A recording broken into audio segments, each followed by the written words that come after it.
तो दोस्तों आज मैं गया था DLF mall of Noida and वहां मैंने ट्राई किया सैमसंग गैलेक्सी Z Flip 5 क्योंकि इसको परचेज करने जितने पैसे तो हमारे पास है नहीं, क्योंकि आप लोगों को भी पता ही 1 लाख के आसपास आता है। एंड जब मैंने इसको ट्राई किया तो ये बहुत ही एकदम स्मूथ था। एंड इसी के साथ जो इसके जैसे ही हम इसको फ्लिप करते हैं उसके बाद जो छोटी सी डिस्प्ले आती है उसमें भी हम बहुत सारी चीजें कर सकते हैं।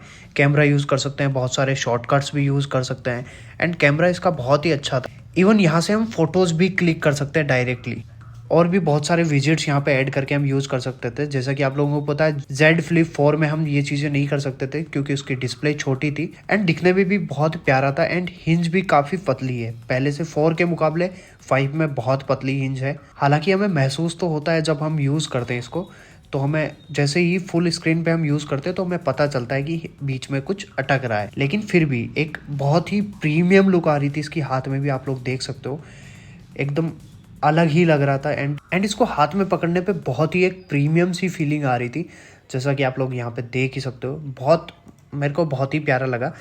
इसी के साथ मैंने गैलेक्सी टैब 9 अल्ट्रा भी ट्राई किया, जो इसकी स्क्रीन बहुत ज़्यादा स्मूथ थी। आप सोच नहीं सकते, उस पर अंगुली रखते ही ऐसे बहुत मतलब मक्खन की तरह फिसल रही थी स्क्रीन।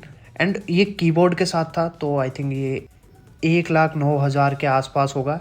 एंड बहुत ही अच्छा प्रोडक्ट है। मेरे को तो बहुत ही प्यारी चीजें लगी दोनों ही। आपको कैसा लगा ये फोन Z Flip 5? मेरे को कमेंट करके जरूर बताना। एंड आपने अगर चैनल को अभी तक सब्सक्राइब नहीं किया तो चैनल को सब्सक्राइब जरूर कर लेना, क्योंकि ऐसी अनबॉक्सिंग वीडियोस और टिप्स ट्रिक्स रिलेटेड वीडियोस मैं लाता रहता हूँ।